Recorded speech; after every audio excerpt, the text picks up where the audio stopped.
Cek. Selamat pagi semuanya, selamat siang deh. Selamat siang semuanya. Siang, ayo dong. Udah tahun baru nih, semangatnya yang baru dong. Selamat siang semuanya.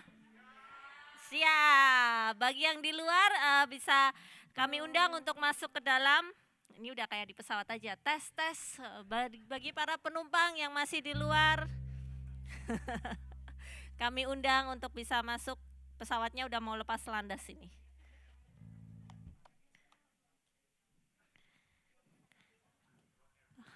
Rock Airplane ya, Rock Airlines. Rock Airlines. Oke, wah, sudah 2024 ya. Tepuk tangan dong buat Tuhan kita. Tuhan kita sudah begitu setia selama tahun 2023. Amin. Amin. Kalau kita lihat ke belakang, walaupun kita dalam keadaan yang susah, sedih, bagaimanapun kita tetap lihat betapa setianya Tuhan dalam kehidupan kita. Amin. Makanya hari ini kita dalam ibadah kita yang pertama di tahun 2024, mari kita mau mengucap syukur, kita mau bawa puji-pujian kita, ucapan syukur kita kepada Tuhan Yesus kita. Saya undang semuanya untuk bangkit berdiri, kita mau awali dengan doa.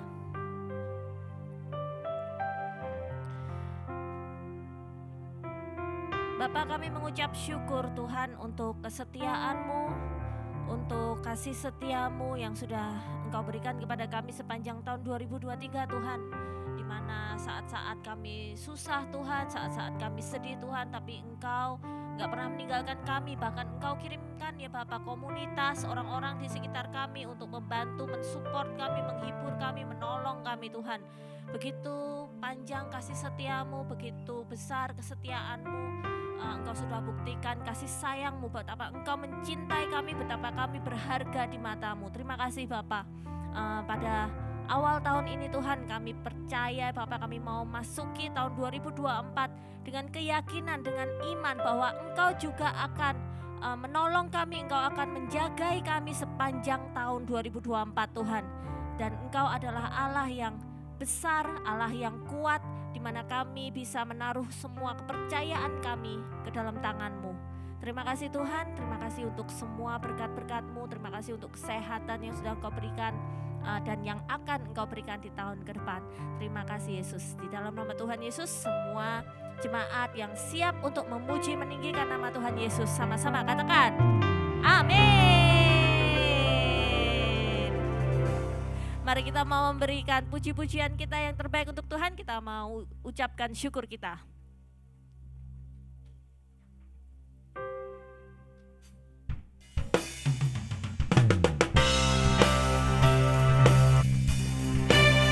Kita belajar lagu baru sama-sama ya. Tahun baru kita belajar lagu yang baru ini sama-sama.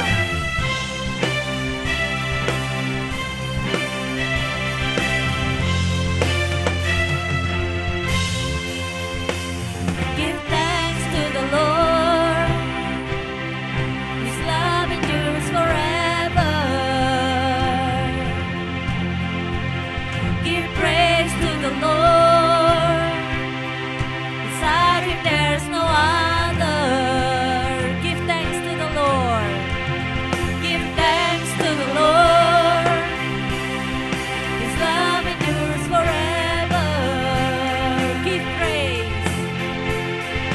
praise to the Lord, beside Him there's no other. This is the day the Lord has made. Oh, I will rejoice and be glad in it. This is the day the Lord has made.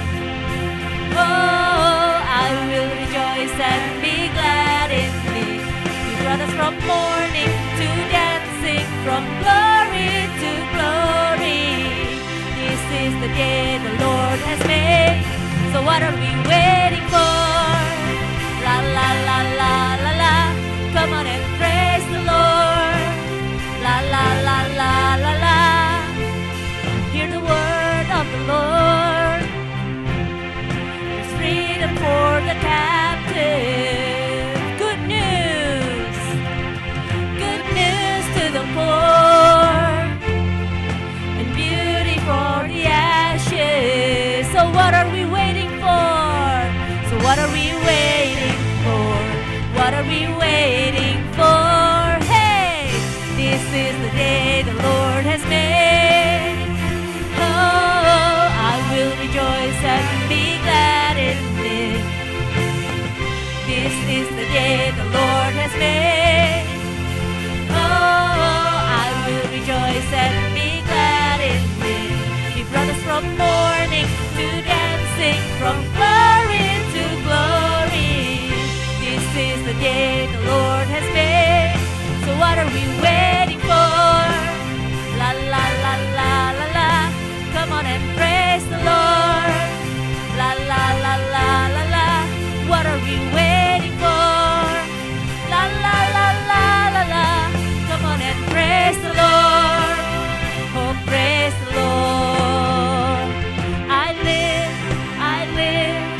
La la la la la la.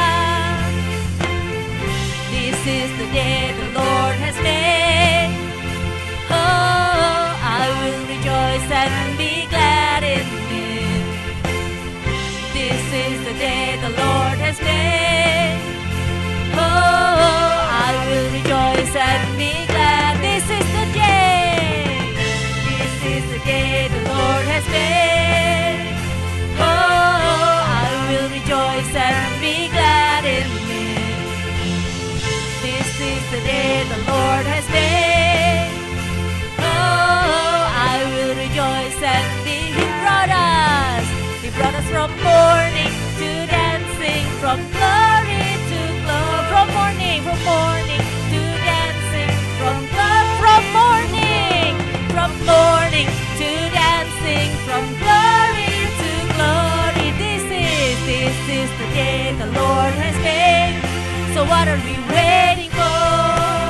La la la la la la. Come on and praise the Lord. La la la la la la. What are we waiting for? Haleluya. Luar biasa Tuhan kita. Anda percaya bahwa hari ini adalah hari yang terbaik yang Tuhan sudah berikan? Amin. Amin. Katakan kanan kirimu, inilah hari yang terbaik buat dari Tuhan.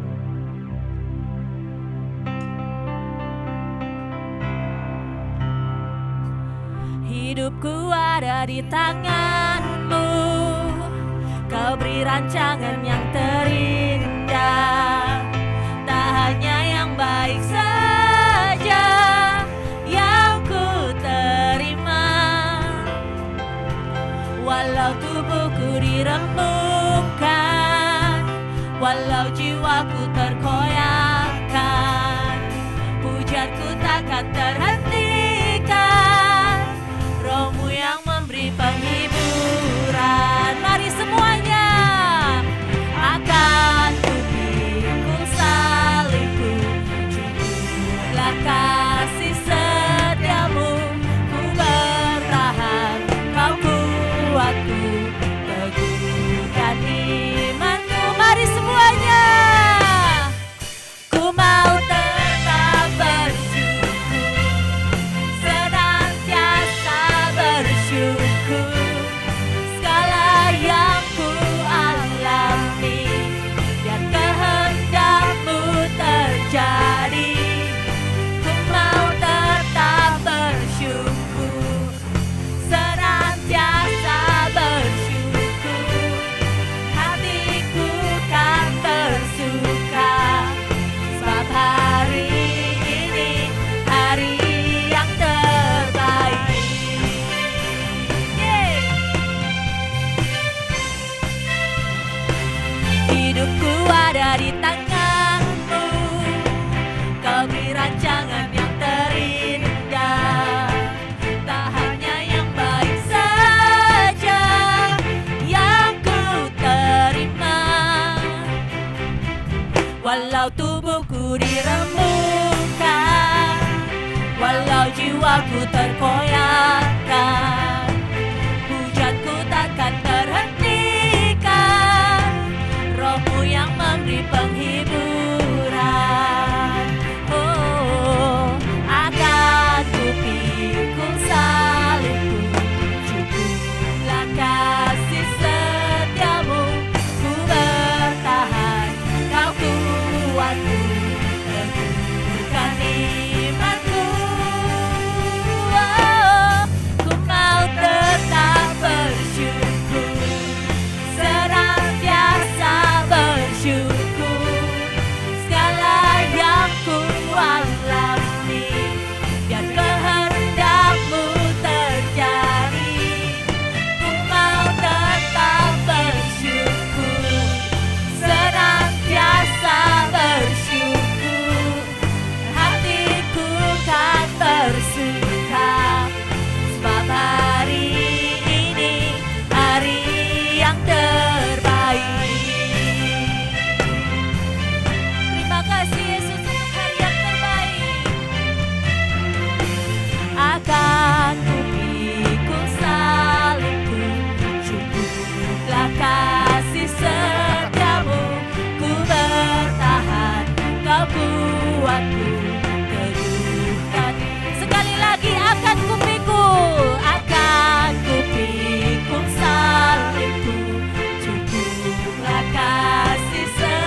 hari yang terbaik. Sorak yang meriah buat Tuhan kita. Haleluya. Woo! Sebelum Anda duduk, boleh saya mengundang anak-anak untuk maju ke depan. Kita akan berdoa untuk mereka. Kalau Anda mengasihi anak-anak ini, boleh ulurkan tangan Anda, mengarahkan tangan Anda ke anak-anak ini. Kita akan berdoa untuk mereka sebelum mereka masuk ke ruangan sekolah minggu.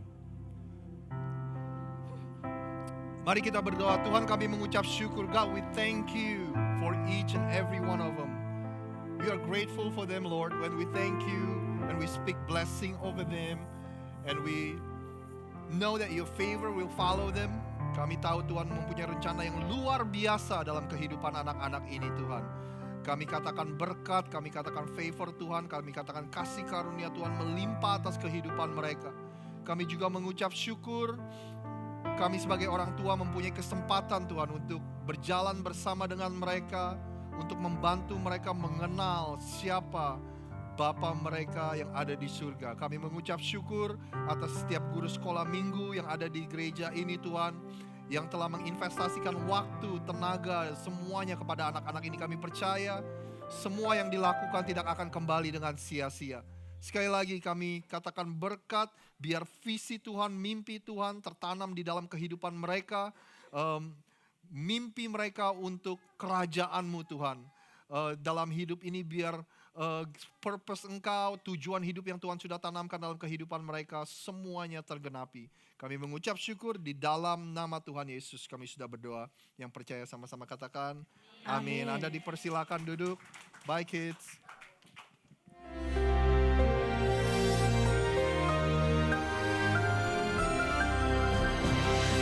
Shalom semua warga kerajaan. Mungkin Anda tanya, apa itu kingdom influence? Yang sebetulnya kingdom infiltration. Seperti saya sampaikan, bahayanya infiltrasi. Kalau infiltrasi berhasil, baru invasi bisa berhasil. Kita melihat dalam peristiwa 7 Oktober tahun yang lalu. Itu karena infiltrasi dulu. Baru serangan mendadak itu bisa menghasilkan hasil. Dan ini kegagalan dari Shin Bet dan juga Mossad. Karena mereka anggap, enggak kelihatan. Sebab mereka kerjanya di bawah tanah kan. Begitu banyak tunnel-tunnel yang enggak kelihatan di bawah tanah. Tapi menuju kepada Israel. Dan dari situlah mereka keluar masuk. Dan akibatnya luar biasa. Hati-hati saudaraku, ini cuma gambaran ya. Jangan dibawa kepada politik. Dan kita melihat dalam kehidupan kita, hati-hati dengan siapa engkau bergaul.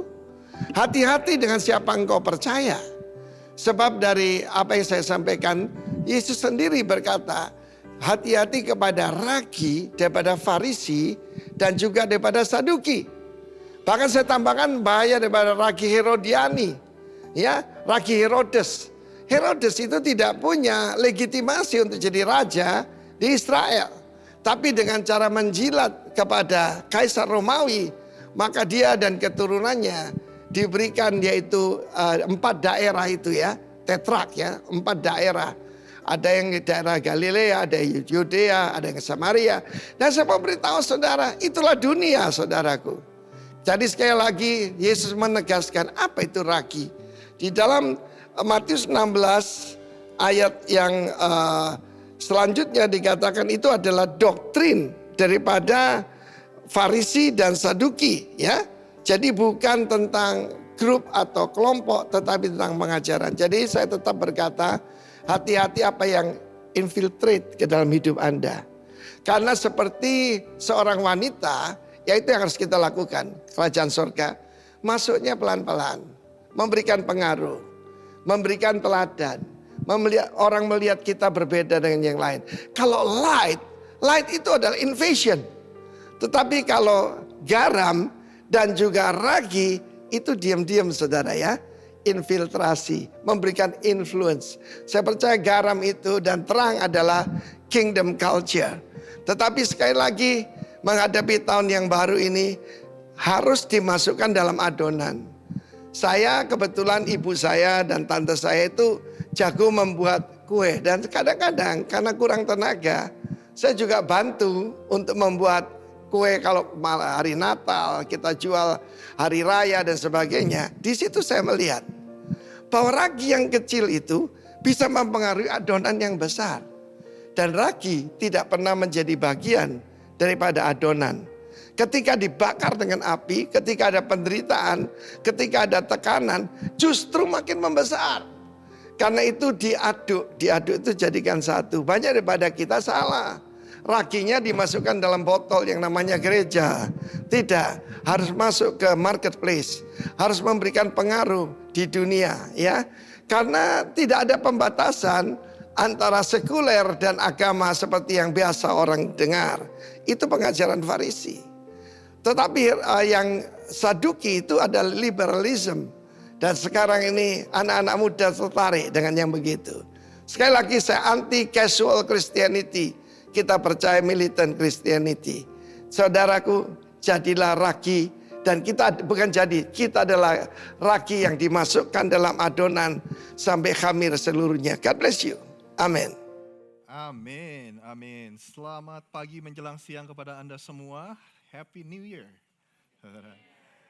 Selamat datang dalam ibadah yang pertama di tahun 2024 ini. Kalau ada di antara Anda yang baru pertama kali hadir di tempat ini, kami mengucapkan selamat datang, welcome. Dan kalau Anda belum punya keluarga rohani atau gereja di mana Anda tertanam, kami rindu supaya Anda bisa jadikan gereja ini menjadi keluarga rohani Anda, saudara. Kalau kita belum pernah ketemu, nama saya Rosid. Saya dipercayakan oleh jemaat dan seluruh pemimpin di Gereja Rock untuk menggembalai gereja yang ada di kota Philadelphia, Gereja Rock yang ada di kota Philadelphia ini. Jadi welcome saudara, hari ini saya nggak punya banyak pengumuman. Di akhir Januari, minggu terakhir itu adalah anniversary kita yang ke-12 tahun saudara. Tuhan begitu setia. Tuhan setia selama 12 tahun ini di kota Philadelphia. Selain itu saya hanya ingin mengucapkan terima kasih. Terima kasih atas kontribusi Anda sepanjang tahun lalu. Terima kasih atas pemberian Anda. Thank you for your generosity. Terima kasih untuk kemurahan hati Anda. Karena tanpa pemberian Anda, tanpa kontribusi Anda, tanpa pelayanan Anda, kita nggak akan bisa ada di sini saudara. Semua karena apa yang kita kerjakan bersama-sama dan tentu semua karena anugerah Tuhan juga. Jadi saya hanya ingin mengingatkan, biasanya di akhir tahun dan di awal tahun kami mengundang Anda semua. Kalau Anda ingin membawa persembahan akhir tahun atau membawa persembahan awal tahun, Anda bisa melakukan itu saudara. Persembahan Anda akan membantu kita untuk melihat tahun 2024 ini dan menggenapi visi yang kita punya di tahun 2024 ini saudara. Dan melakukan pelayanan tanpa harus khawatir saudara apakah kita punya dananya atau enggak. Jadi kalau Anda yang digerakkan Tuhan untuk memberi di awal tahun ini, Anda silakan. Kita di gereja ini punya, Anda bisa memberi secara biasa melalui kantong persembahan, atau di luar sana saudara ada kotak persembahan dan di atasnya itu ada brosur di mana ada cara-cara untuk Anda bisa memberikan secara digital. Ya kan sekarang apa-apa digital, jarang orang bawa cash di kantong. Jadi Anda bisa di situ, caranya sangat jelas sekali. Anda bisa melalui aplikasi, melalui website, atau yang paling gampang saya dan Nana itu pakai SMS saudara, pakai SMS dan tinggal ketik angkanya dan tinggal kirim. Itu udah connected. So itu aja undangan saya. Mulai minggu depan saya akan kasih laporan seperti biasa.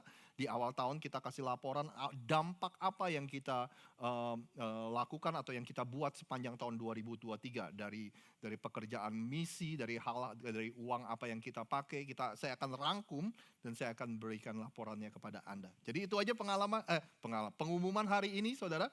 Sama kalau Anda punya teman yang nggak bisa ibadah di pagi hari, setiap minggu pertama setiap bulan itu ada ibadah sore, perkumpulan sore saudara. Jadi undang mereka, ajak mereka ke sana atau kasih tahu aja infonya ke mereka. Itu aja pengumuman. Ada pengumuman tambahan? Lain? Mungkin live group nanti akan dievaluasi dan akan dibentuk lagi dan akan diumumkan lagi kapan kita akan mulai lagi live group. Dari live group family, apalagi live group kita yang hari Jumat dan live groupnya yang bahasa Inggris. Oke, izinkan saya untuk berdoa sebelum kita memberikan persembahan kita.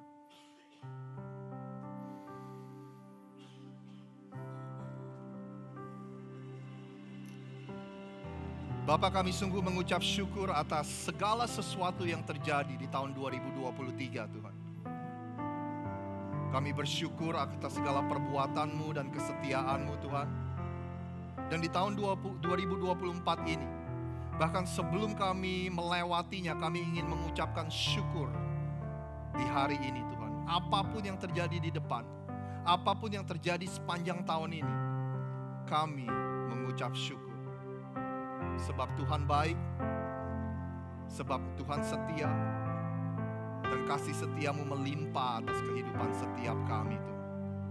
Di tahun ini kami akan percaya kepadamu, kami akan menaruh iman kami lebih lagi daripada tahun-tahun sebelumnya.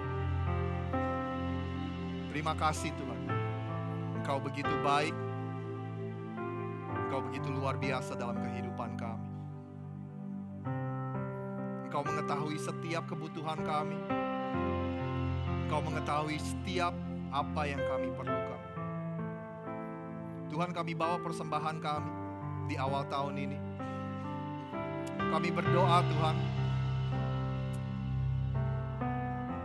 kami berdoa supaya kami bisa mempunyai hikmat sebagai gereja untuk menggunakan apa yang sudah dipercayakan jemaat dan apa yang sudah dipercayakan Tuhan. Kami bisa menggunakannya sedemikian rupa sehingga kami bisa menjadi berkat bagi orang-orang banyak di sekeliling kami.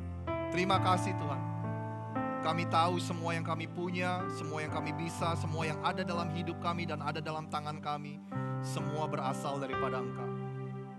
Kami ingin menjadi pengelola dari berkat-Mu, menjadi pengelola yang baik, pengelola yang setia. Dan kami mengucap syukur hanya di dalam nama Tuhan Yesus yang siap memberi. Sama-sama katakan, amin.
Penyembahanku, ku semakin berkurang, Yesus semakin bertambah. Oh, mengikut Yesus, itulah kesukaan hatiku.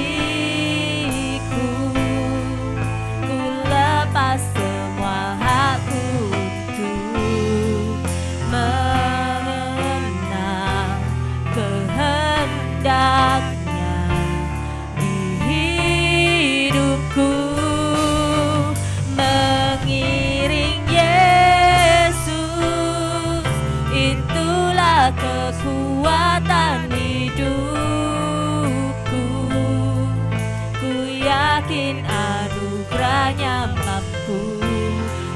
jadikanku hamba yang berkenan selalu mengikut Yesus. Itulah kesukaan hatiku, ku lepas semua hakku untuk mengenal kehendaknya di hidupku, mengiring Yesus. Itulah kekuatan hidupku, ku yakin anugerahnya mampu jadikanku hamba yang berkenan selalu. Mari kita sembah Tuhan. Oh,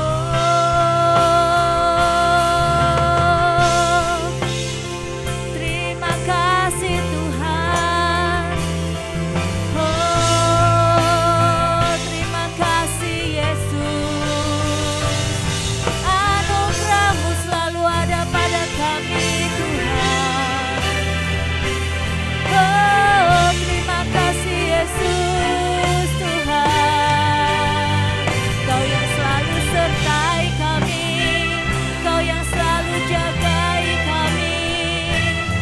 Di saat kami lemah, Kau yang kuatkan kami. Terima kasih Yesus Tuhan, buat penyertaan-Mu, buat kasih sayang-Mu. Oh Yesus, mengikut Yesus, itulah kesukaan hatiku,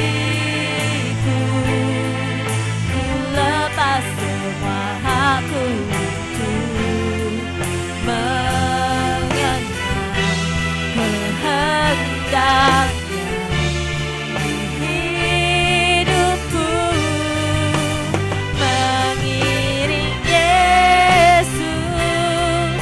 Itulah kekuatan hidupku, ku yakin anugerahnya mampu jadikanku hamba yang berkenan selalu.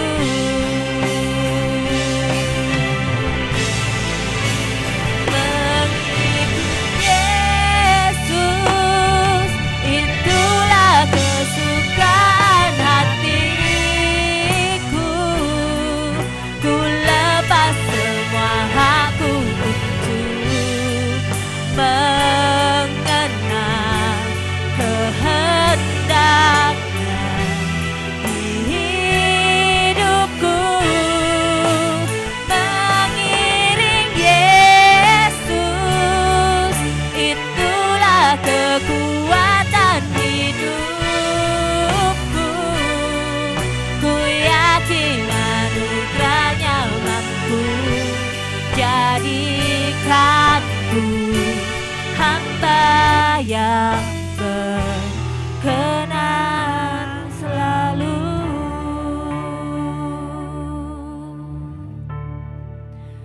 Mengikut Yesus, itulah kesukaan hatiku, ku lepas semua hakku untuk mengenal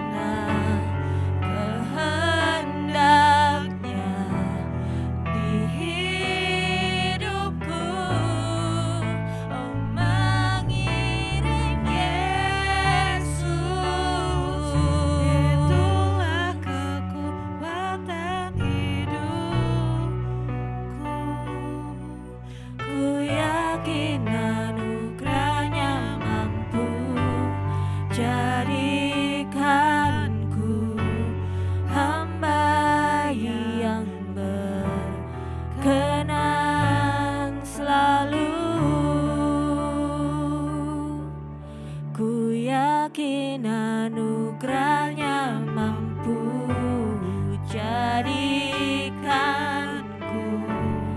hamba yang berkenan.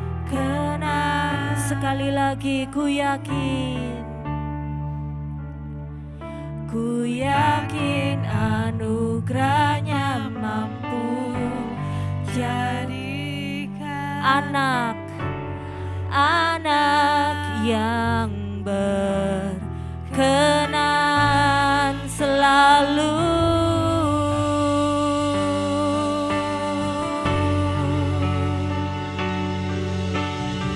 Terima kasih Tuhan.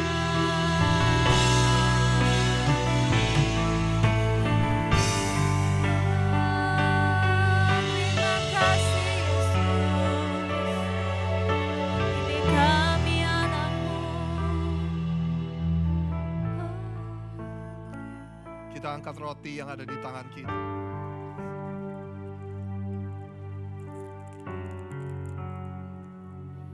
Sebab apa yang telah kuteruskan kepadamu telah aku terima dari Tuhan. Yaitu bahwa Tuhan Yesus pada malam waktu ia diserahkan, ia mengambil roti. Dan sesudah itu ia mengucap syukur atasnya, lalu ia memecah-mecahkannya dan berkata, inilah tubuhku yang diserahkan bagi kamu. Perbuatlah ini menjadi peringatan akan aku. Bapak, Ibu, dan saudara-saudara, gereja Tuhan di tempat ini, kalau Anda percaya, ini adalah tubuh Kristus yang dikorbankan di atas kayu salib. Untuk membayar dosa dunia ini, termasuk dosa Anda dan dosa saya. Sehingga barang siapa yang percaya kepada Dia, tidak akan binasa, melainkan memperoleh kehidupan yang kekal. Kalau Anda percaya itu, Anda boleh memakannya di dalam nama Bapa, Putra, dan Roh Kudus, di dalam nama Tuhan Yesus.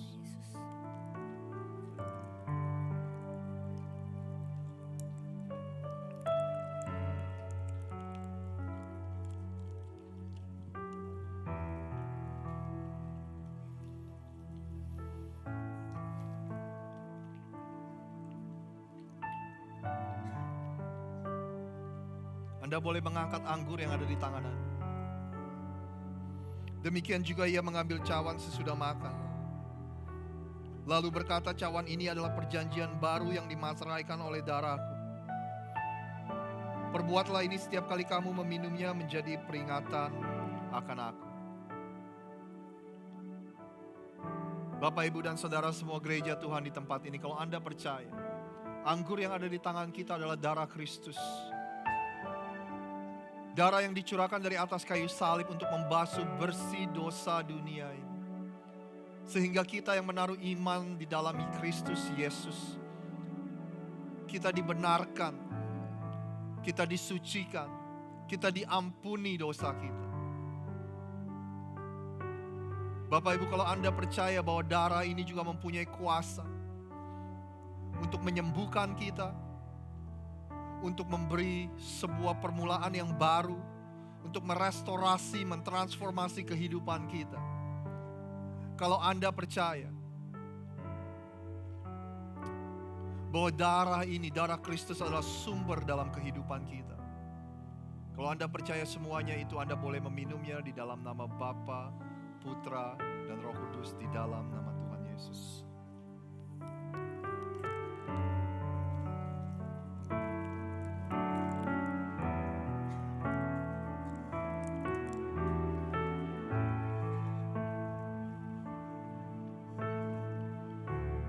Bapa, syukur kami naikkan Tuhan. Terima kasih Tuhan atas kesetiaan-Mu kami sampai di tahun yang baru ini. Kami percaya Tuhan, Tuhan akan setia ke depannya. Kami percaya selama-lamanya Tuhan akan setia dalam kehidupan kami. Tuhan, kami percaya juga kami menyembah Tuhan yang hidup. Oleh sebab itu kami percaya Engkau bisa berbicara kepada kami semua. Dan dalam beberapa menit ke depan, kami rindu Tuhan berbicara kepada kami melalui firman yang diberitakan. Kami buka hati kami Tuhan. Kami buka pikiran kami siap diubahkan. Dan kami berdoa, biar benih firman Tuhan yang ditabur pada hari ini jatuh ke dalam tanah hati kami yang subur. Dan akan tertanam, berakar, dan bertumbuh dan berbuah sehingga buah kehidupan kami bisa dinikmati oleh orang-orang yang ada di sekeliling kami. Kami mengucap syukur Tuhan. Berbicara kepada kami semua. Hanya di dalam nama Tuhan Yesus kami sudah berdoa. Yang percaya sama-sama katakan amin. Anda dipersilakan duduk.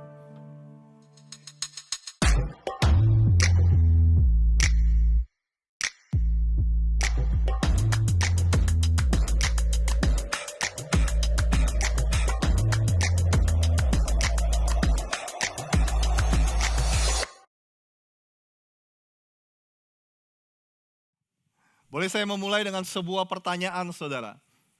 Siapa orang yang paling berpengaruh di dalam kehidupan Anda?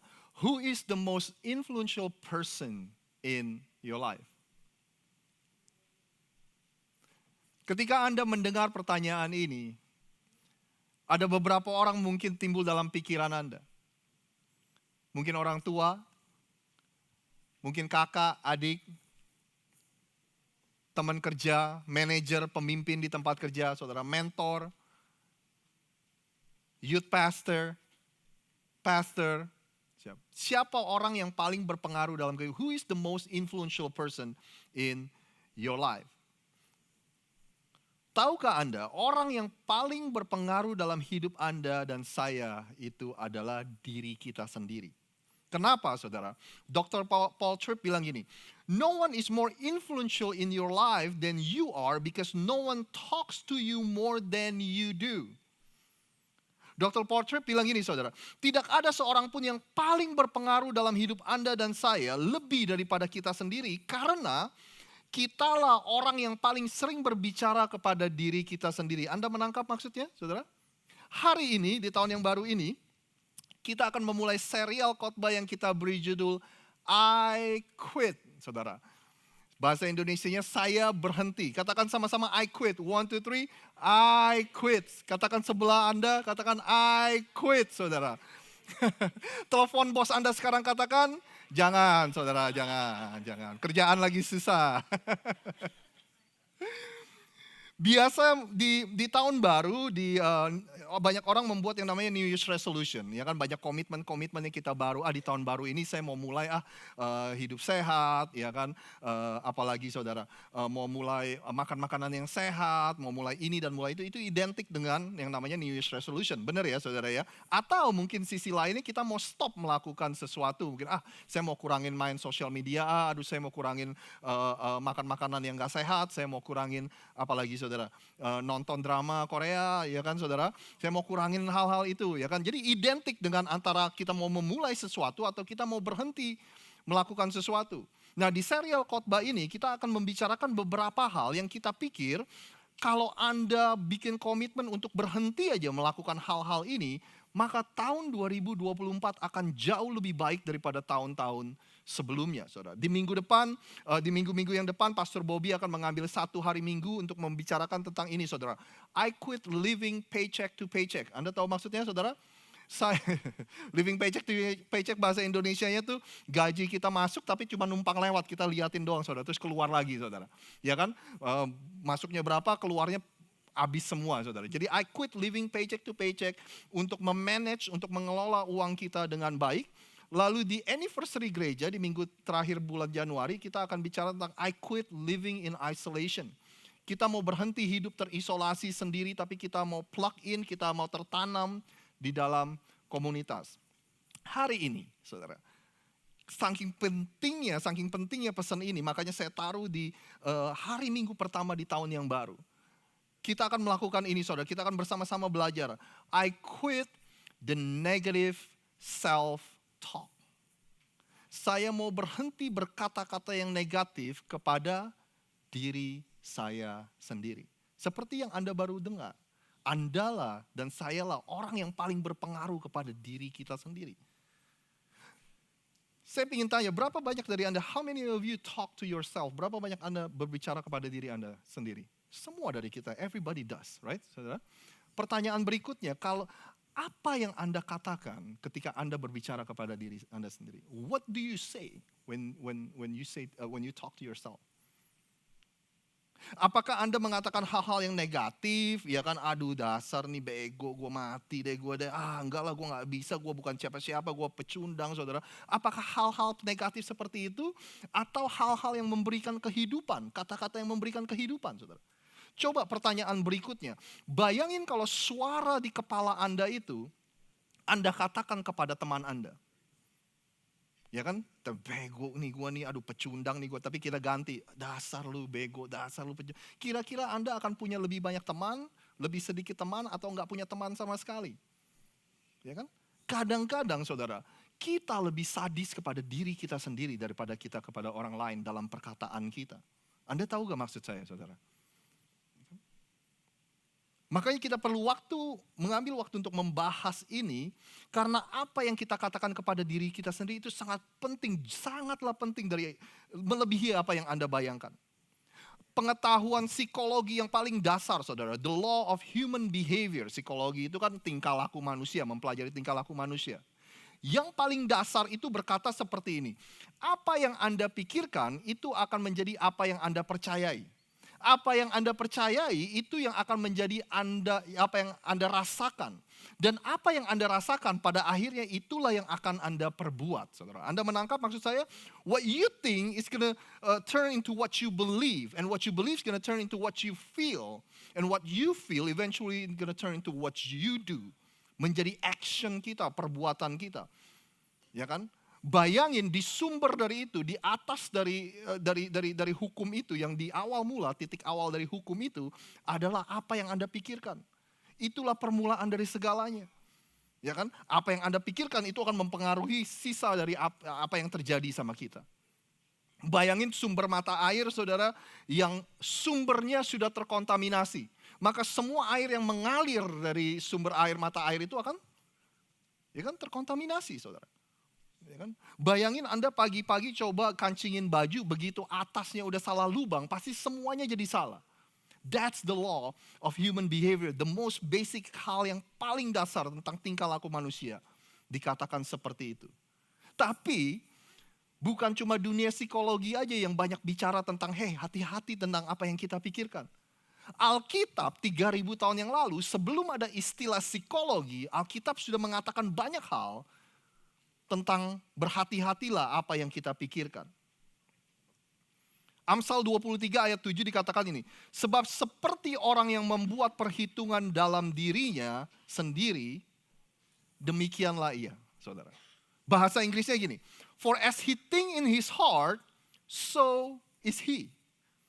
Terjemahan lain, ayat yang sama di terjemahan bahasa Inggris yang lain. For as he thinks within himself, so he is. Dengan kata lain, demikianlah kita akan menjadi seperti apa yang kita pikirkan. Amsal 4 ayat 23 dikatakan gini. Jagalah hatimu dengan segala kewaspadaan karena dari situlah terpancar kehidupan, saudara. Di dalam terjemahan bahasa Inggris dikatakan gini, di Good News Translation. Be careful how you think, your life shaped by your thought. Hati-hati dengan apa yang kita pikirkan karena hidup kita itu terbentuk dari apa yang kita pikirkan. By the way, kalau Anda membaca ada hati, ada pikiran di dalam Alkitab, itu biasanya mereka interchangeably, mereka suka ganti pakai satu dengan yang lain. Artinya sama, saudara. Jadi waktu Alkitab bilang hati itu lagi nggak ngomongin liver Anda, bukan, saudara. Ya kan? Itu lagi ngomongin hati, pikiran kita yang harus kita jaga. Nah, saya ngebayangin gini waktu kita baca ayat-ayat yang tadi, saudara. Saya ngebayangin bahwa hidup kita ini sedang berjalan ke sebuah destinasi. Hidup kita ini sedang menuju ke sebuah tempat, saudara. Iya kan? Nah, pikiran kita, apa yang kita pikirkan, itulah yang menentukan ke arah mana kita berjalan, ke destinasi seperti apa kita akan tiba. Pertanyaannya, ke arah mana Anda dan saya mau pergi? Destinasi yang seperti apa yang Anda mau capai, saudara? Kehidupan seperti apa yang Anda mau miliki? Semuanya jawaban dari pertanyaan itu tergantung dari apa yang Anda dan saya pikirkan, saudara. Hari ini saya ingin memberikan sesuatu yang mungkin praktis dan mudah untuk kita perbuat, untuk kita aplikasikan dalam kehidupan kita. Tapi sebelum saya memberikan langkah-langkah itu, saya cuma mau bilang ini saudara. Apa yang kita omongin hari ini bukannya ini ya saudara ya, bukannya sulap gitu ya saudara ya.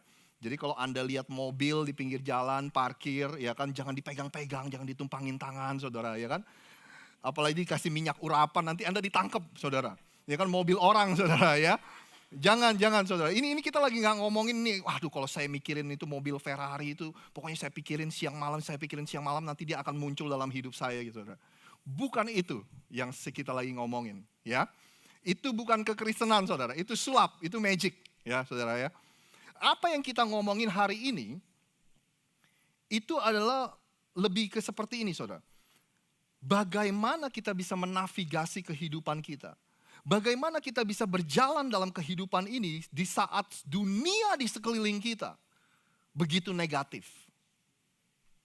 Bagaimana kita bisa overcome atau menang atas segala kenegatifan yang kita lihat di sekeliling kita. Jadi itu yang akan kita fokus hari ini. Ada 3 hal yang Anda perlu tahu.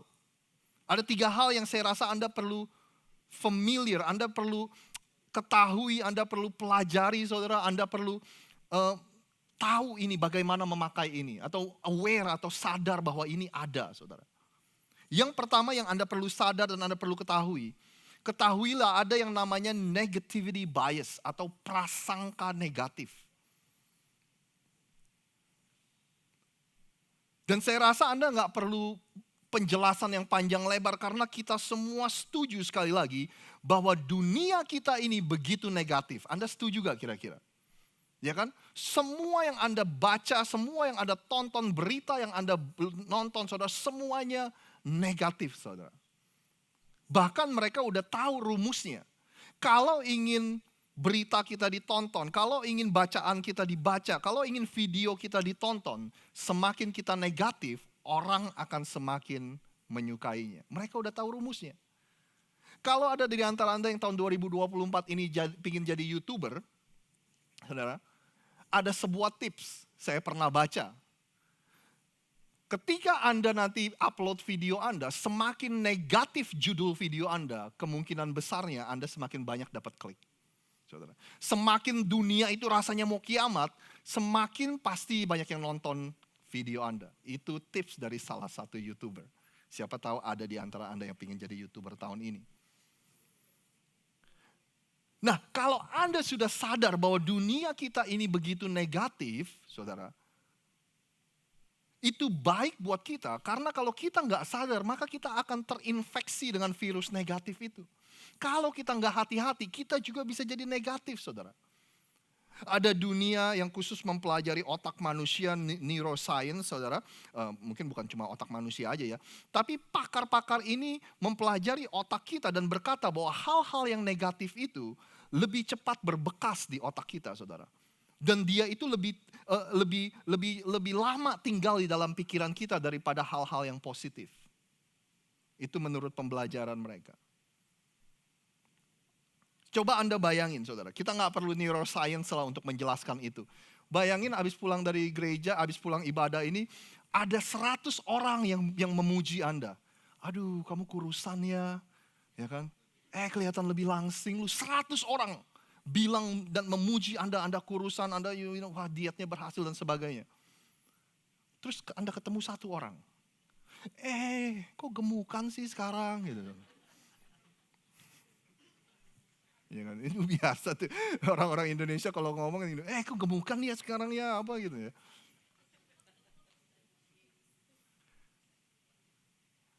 Kira-kira waktu Anda pulang, Anda lebih ingat yang mana saudara? Iya kan saudara? Aneh ya. Padahal matematikanya aja udah gak masuk akal saudara. 100 orang memuji, 1 orang mengkritik. Tapi kita akan fokus dan kita akan ingat kepada yang satu itu. Saudara.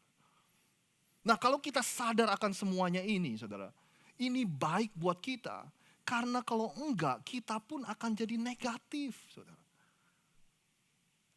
Saya dapat ini saudara, ada beberapa hal yang kita bisa cek nih saudara. Kita bisa diagnosa nih, diri kita ini udah terjangkit belum nih virus negatif ini. Ya kan? Ada beberapa hal yang dia bilang gini. Yang pertama gini saudara, dia bilang kalau kita udah mulai sinis, kalau kita udah mulai terjangkit dengan yang namanya cynicism, atau udah mulai sinis saudara. Ya kan, sinis itu apa saudara? Nggak ada orang yang bisa dipercaya. Semua orang sama aja, semua orang motifnya jelek. Kenapa dia baik sama saya tadi ya? Pasti ada maunya. Kenapa kemarin dia bantu saya? Pasti ada maunya. Itu cynicism, saudara. Yang kedua, namanya negative filtering. Seperti saringan kita, saudara, filter kita itu negatif. Seperti Anda gini, Anda pakai kacamata hitam, pakai kacamata sunglasses, semuanya jadi gelap gitu ya. Bayangin kacamata ini adalah kacamata negatif gitu loh, saudara. Jadi apa itu kita pakai, semuanya jadi negatif apa yang kita lihat. Jadi orang yang negatif itu nggak bisa melihat apa yang baik, selalu melihat apa yang salah, saudara. Orang yang negatif filtering ini nggak bisa berasumsi yang baik, tapi harus berasumsi yang buruk. Nah itu ada beberapa hal yang kita bisa cek nih, wah kita udah mulai terjangkit virus negatif ini belum. Yang ketiga saudara, ada yang namanya absolute thinking, pemikiran yang mutlak. Hitam, putih, ya kan? Semua atau enggak sama sekali. Ya kan? Partai politik Demokrat, wah itu semua jahat tuh. Partai politik Republik, wah itu semua jahat tuh, saudara. Ya kan? Wah, vaksin itu adalah jawaban dari segala-galanya. Vaksin itu berasal daripada iblis, saudara. Nah, ini udah masuk teritori yang bahaya nih, saudara. Saya stop di sini deh, saudara. Ya kan, pemikiran yang mutlak. Kalau nggak saya jadi orang kaya banget, saya pasti gagal. Kalau saya nggak jadi orang kaya banget, saya jadi homeless, gitu, saudara. Jadi pemikiran yang ekstrim, gitu, saudara. Dan yang terakhir, mungkin yang kita bisa cek, itu kita mulai sering blaming, menyalahkan, saudara. Kita selalu jadi korbannya, ya kan? Pokoknya kita nggak pernah salah, selalu yang salah orang lain. Ekonomi lah, pemerintah lah, inflasi lah, gereja lah, pendeta lah, aduh itu duit melulu, aduh itu uang melulu. Pokoknya yang salah nggak pernah diri kita, saudara. Tapi selalu orang lain. Yang benar cuma kita. Nah itulah indikasinya kita mulai terjangkit dengan dunia yang negatif di sekeliling kita. Saya ngebayangin saudara, kalau hidup kita, kalau pikiran kita itu seperti rumah, ya kan? Di dalam setiap rumah, dalam setiap gedung, kenapa ada pintunya? Pintu itu untuk mengizinkan siapa yang boleh masuk dan siapa yang nggak boleh masuk. Anda setuju ya, saudara ya? Makanya saya sering bilang, saya nggak bilang Anda nggak boleh melakukan ini semua, tapi saya sering bilang berhati-hatilah ketika Anda konsumsi berita, ketika Anda konsumsi sosial media, musik yang Anda dengar, apa yang Anda baca, pokoknya hati-hatilah saudara. Sebab kalau semua Anda konsumsi, semua Anda makan, semua Anda tanpa ada saringan apa-apa saudara, itu seperti pikiran Anda itu seperti lagi open house. Anda tahu open house saudara? Semua orang boleh masuk, ayo masuk, ayo masuk, ayo masuk saudara. Bilang kanan kiri Anda, pikiran saya bukan open house saudara. Iya kan? Anda harus seleksi apa yang masuk ke dalam pikiran Anda.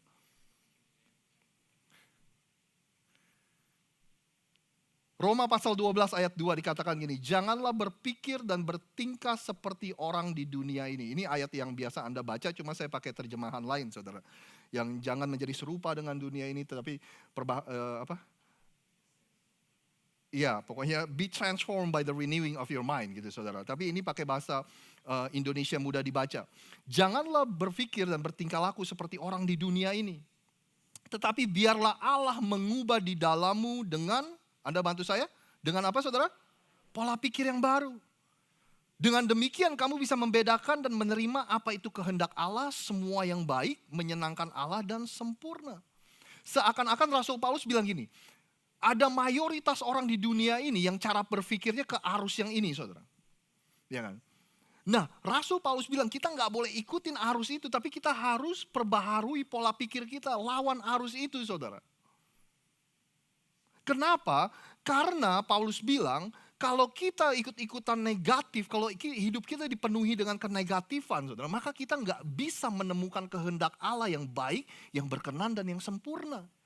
Siapa yang mau di antara kita yang menemukan kehendak Allah yang baik, berkenan dan sempurna? Semua dari kita mau kan, saudara? Jadi yang pertama, kalau kita mau menang dari pikiran-pikiran yang negatif, Anda harus tahu kita ini dikelilingi dengan begitu banyak kenegatifan, dunia yang negatif, negativity bias, semua asumsinya negatif. Yang kedua yang Anda perlu tahu, ini yang disebut namanya reframing, saudara. Bahasa Indonesianya mungkin membingkai ulang. Ini mungkin bisa menjadi alat, ini mungkin bisa menjadi skill yang Anda bisa asah dalam hidup Anda dan saya, reframing. Ini definisi dari reframing. Kemampuan kita untuk melihat, kemampuan kita untuk melihat situasi dari sisi yang berbeda dan makna yang berbeda. Kemampuan kita, reframing, membingkai ulang untuk melihat situasi dari sisi yang berbeda dan dari arti atau makna yang berbeda. Saya ada gambar di sini, saudara. Mungkin saat ini kehidupan Anda, kalau Anda lihat, yang kelihatan cuma batu-batunya. Ya kan? Mungkin Anda ke sini, yang Anda lihat masih gersang, saudara.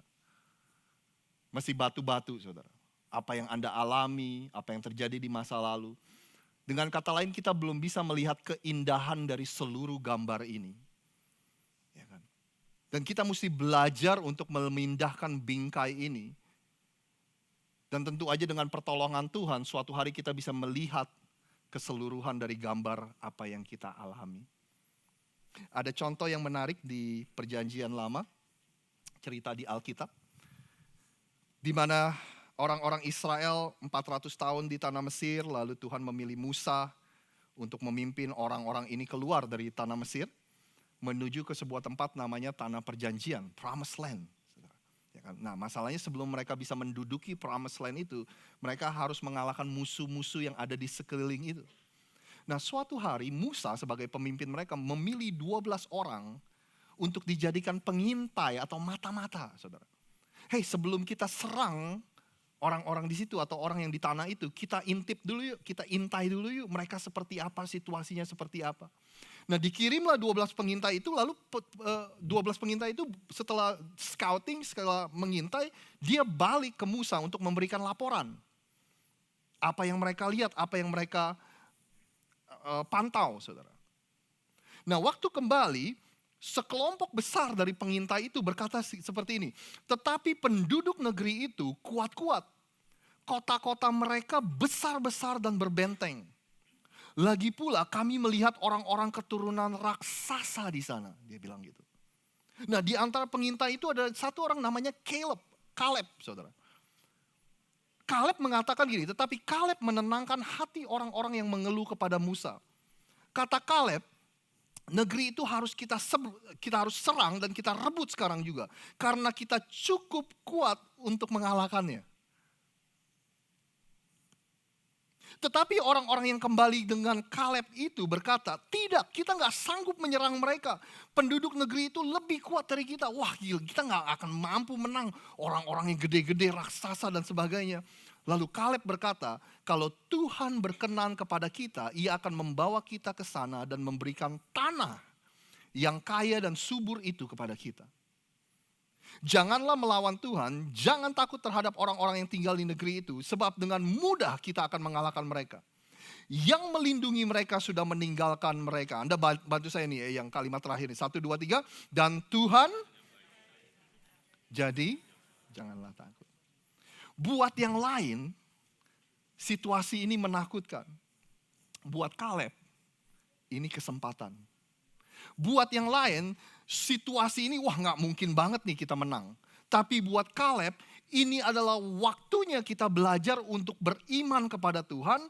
Kita percaya kepada Tuhan, melangkah dengan iman. Dan lagi pula yang suruh kita ke sana kan Tuhan. Artinya peperangan ini bukan milik saya, peperangan ini adalah miliknya Tuhan, saudara. Menariknya, faktanya sama. Anda setuju? Yang mereka lihat sama, orang-orang di situ besar-besar, ya kan, banyak musuh di sana, mereka orang yang kuat-kuat, apa yang mereka lihat sama. Tapi Kaleb bisa reframing, bisa membingkai ulang situasi tersebut. Dan dia berkata, Tuhan di sisi kita, Tuhan menyertai kita. Tuhan yang akan memberikan kita kemenangan, saudara. Reframing, membingkai ulang. Yaitu adalah kemampuan kita untuk melihat situasi dari sisi yang berbeda. Dan dari makna yang berbeda. Saudara, saya nggak bilang bahwa Anda adalah orang-orang yang bukan beriman. Ya kan, saya nggak bilang seperti itu, saudara. Saya nggak bilang apa yang Anda alami sekarang ini, kerjaan susah dan sebagainya. Saya nggak bilang bahwa itu nggak real, itu nggak nyata, enggak. Saya nggak bilang seperti itu, saudara. Kita perlu mengakui ekonomi sedang susah. Job market lagi susah. Pasaran pekerja, saudara, memang lagi susah, saudara. Memang lagi sulit. Tapi mungkinkah ini saatnya kita belajar untuk reframing? Untuk membingkai ulang situasi kita. Mungkin jangan-jangan ini adalah musim-musim di mana Tuhan mau membawa Anda untuk benar-benar berserah dan percaya kepada Dia. Saudara. Bukan menaruh kepercayaan kita dalam ekonomi, bukan menaruh kepercayaan kita dalam job market, tapi sepenuhnya kita taruh di dalam Tuhan. Waktu saya lulus S1 dari kuliah di sini, saudara, di Amerika ini, saya nggak bisa dapat pekerjaan sesuai bidang saya, sesuai apa yang saya pelajari. Ini pekerjaan yang saya impi-impikan. Padahal saya punya bayangan hidup saya setelah lulus itu seperti apa, saudara.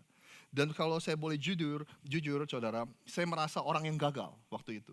Kenapa? Karena waktu saya mau mulai kuliah, papa saya meninggal. Jadi mama saya yang harus fokus untuk bantu saya kuliah.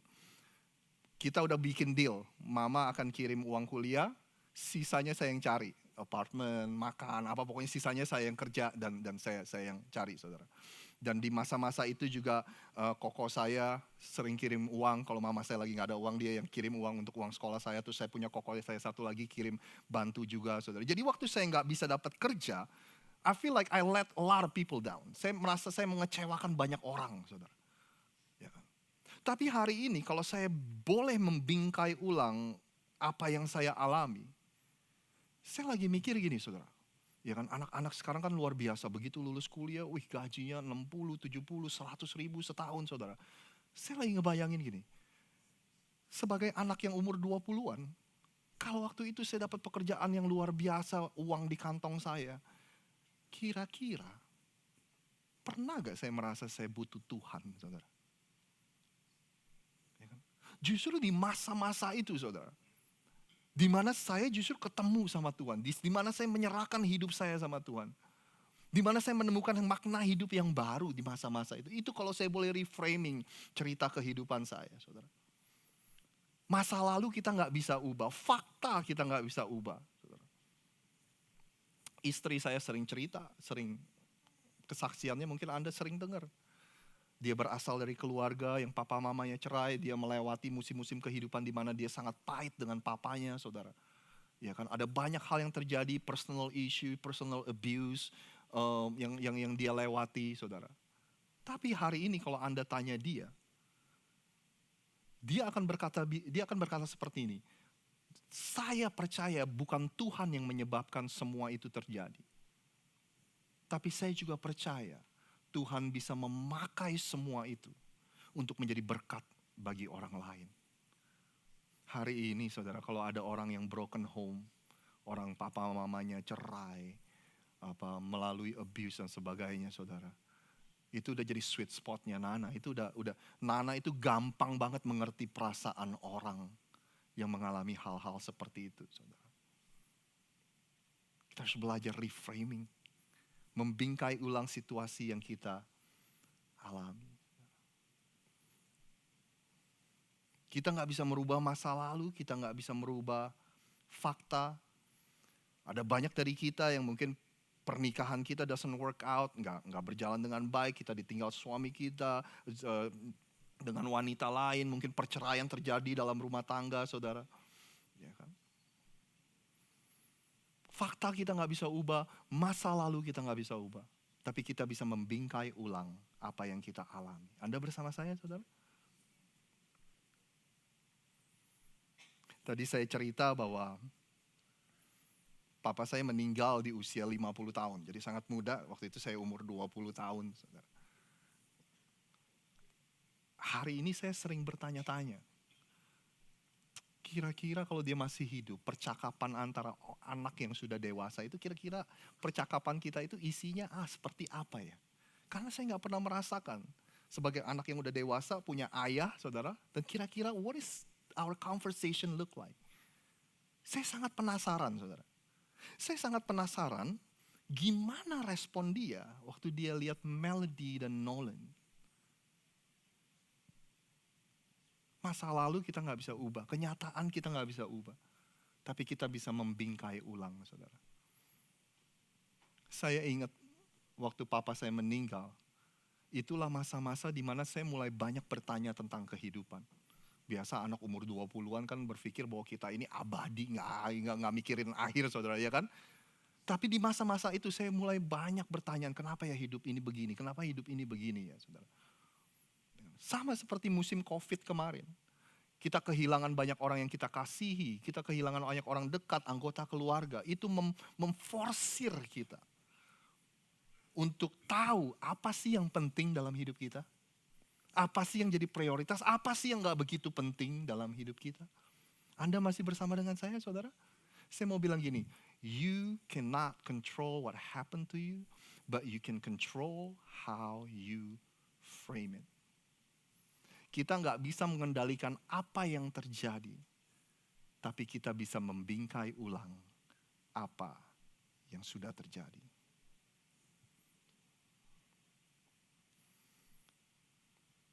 Jadi untuk kita menang atas hal-hal yang negatif, saudara, kita harus sadar bahwa ada yang namanya prasangka negatif, negativity bias. Yang kedua, Anda dan saya harus belajar untuk reframing. Membingkai ulang situasi, melihat dari sudut yang berbeda dan dari makna yang berbeda. Yang terakhir, mungkin ada beberapa slide yang kita akan skip ya, Marco, biar nggak kelamaan. Yang terakhir ini yang saya sebut dengan replacing atau menggantikan. Ini juga skill atau kemampuan atau mungkin kebiasaan yang kita harus asah. Untuk kita bisa menang dari kenegatifan, kita harus replacing. Menggantikan fokus kita, mengubah fokus kita dari hal-hal yang negatif. Diganti dengan fokus akan kebaikan Tuhan. Amin, saudara. Mazmur 103 ayat 2 mengatakan ini. Pujilah Tuhan hai jiwaku. Dan janganlah lupakan segala kebaikannya. Boleh kita baca sama-sama 1, 2, 3. Pujilah Tuhan hai jiwaku. Janganlah lupakan segala kebaikannya. Ella boleh bantu saya gak Ella? Mazmur 145 mengatakan di ayat 8. Tuhan itu pengasih dan penyayang, panjang sabar, besar kasih setianya. Berikutnya dikatakan gini. Tuhan itu baik kepada semua orang. Tuhan itu baik kepada semua orang. Dan penuh rahmat terhadap segala yang dijadikan.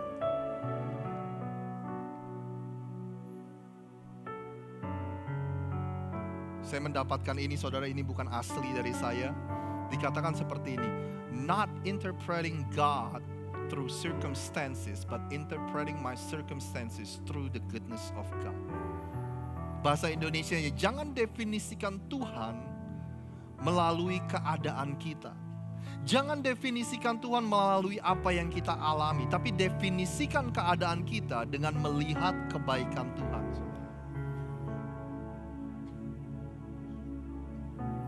Sebelum kita doa, saya mau bilang gini, saya berdiri di depan Anda sekali lagi. Saya nggak meremehkan apa yang terjadi, apa yang Anda alami. Saya juga nggak meremehkan apa yang diberitakan di siaran-siaran berita tentang keadaan dunia kita, saudara, yang negatif, resesi, inflasi, apapun itu, saudara. Saya nggak meremehkan itu. Bahkan saya berdiri di depan sini, saya cuma mau bilang sama Anda, saya nggak ingin berdebat dengan Anda. Saya nggak mau berdebat, saya nggak mau argue sama Anda. Ya kan? Mungkin ada beberapa dari Anda yang mendengar semuanya, ya Rosid ini kamu sih nggak ngerti politik, kamu sih nggak ngerti ekonomi, kamu sih nggak ngerti ini, kamu sih nggak pernah mengalami itu. Iya saudara, saya tahu mungkin Anda lebih mengerti. Ya kan?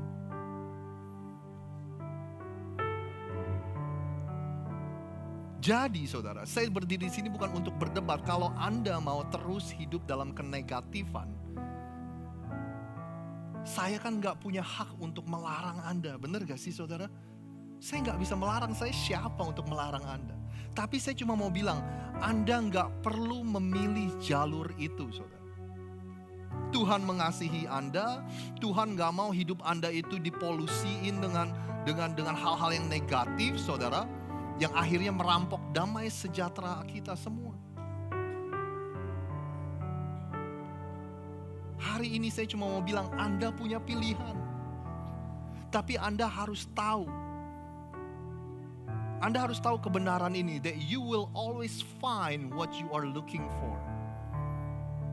Anda pasti akan ketemu apa yang Anda cari. Kalau Anda memang carinya dan fokusnya sama hal-hal yang negatif, Anda pasti ketemu sama hal-hal yang negatif, hal-hal yang buruk, tantangan, kesulitan, Anda pasti ketemu. Because you will always find what you're looking for.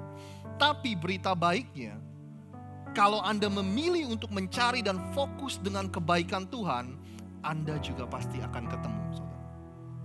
Anda akan ketemu dengan kebaikan-kebaikan Tuhan, hal-hal yang positif, dan bahkan kesempatan-kesempatan yang ada di depan Anda.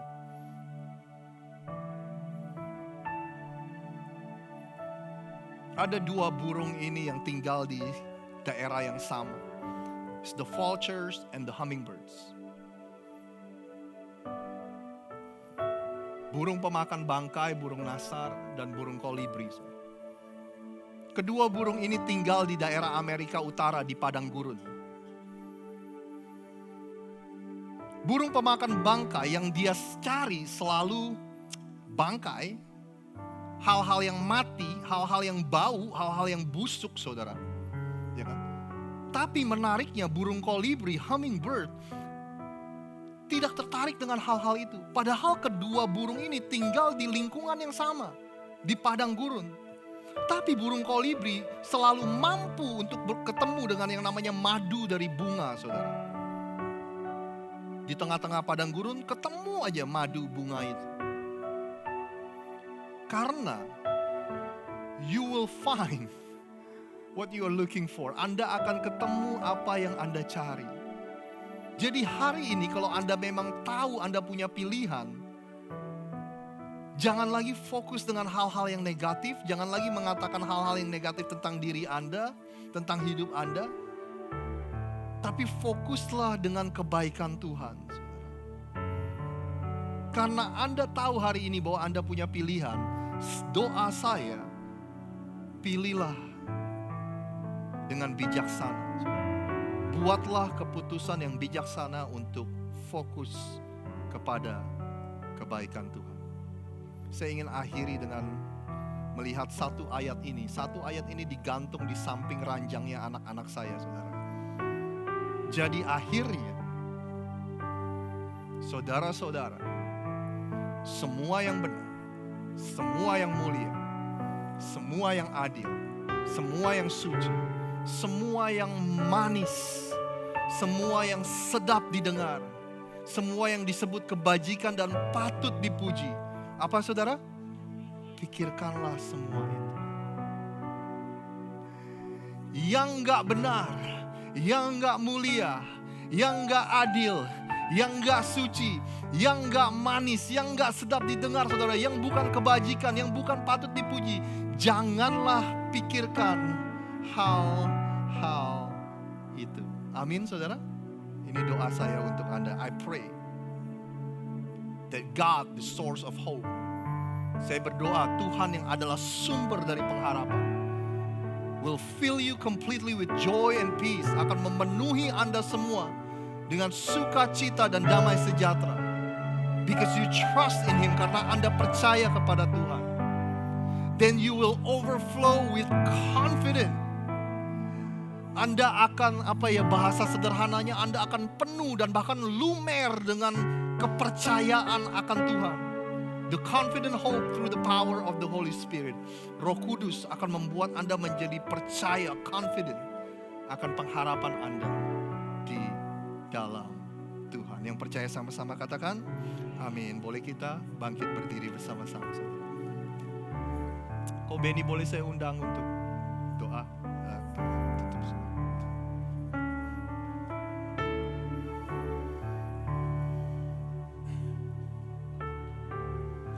Cek. Mari kita berdoa. Bapa, kami mengucap syukur buat minggu pertama di tahun 2024. Kami boleh belajar betapa baiknya Tuhan itu. Dan kami percaya Tuhan, firman-Mu adalah ya dan amin. Kami percaya sepanjang 2024 ini Tuhan, kami akan terus berjalan di dalam kebaikan Tuhan. Karena Engkau tidak pernah merancang rancangan yang jahat atas kami. Engkau tidak pernah punya bad intention to us. Kami percaya Tuhan, rancangan yang terbaiklah yang akan terjadi dalam hidup kami. Rancangan yang luar biasa itu sudah Engkau siapkan bagi kami di tahun 2024. 1.000 boleh rebah di sisi kami, 10.000 boleh rebah di sisi kanan kami. Tapi kami anak-anak-Mu Tuhan akan cuma menontonnya saja. Karena kami percaya tangan Tuhan akan selalu menopang kami. Tangan Tuhan akan selalu menuntun kami, meluputkan kami dari segala mara bahaya. Tuhan terus ajar kami untuk kami merubah cara pola pandang kami. Untuk kami terus hidup di dalam kasih karunia Tuhan. Terima kasih Bapa untuk anak-Mu yang telah menyampaikan apa yang menjadi isi hati-Mu Tuhan. Biar itu terus menjadi renungan dan menjadi kekuatan bagi kami. Sehingga kami terus boleh belajar dan bertumbuh di dalam pengenalan akan Engkau. Terima kasih Bapa. Terima kasih untuk setiap makanan yang Tuhan sudah sediakan. Biarlah itu menjadi berkat dan kekuatan bagi tubuh jasmani kami. Sebentar kami akan pulang Tuhan. Kami akan siap menerima berkat Tuhan. Mari kita angkat tangan kita saudara. Berkat yang terbaik, berkat yang dahsyat dan luar biasa menyertai kita sepanjang tahun 2024 dari Bapa kita di surga, serta cinta kasih dan penyertaan daripada anak yang tunggal Yesus Kristus, serta persekutuan yang manis dengan Roh Kudus akan menyertai setiap hidup kita dan langkah-langkah hidup kita dari hari ini sampai selama-lamanya. Mari kita yang percaya kita terima berkat sama katakan amin. Tuhan Yesus memberkati. Happy Sunday semuanya.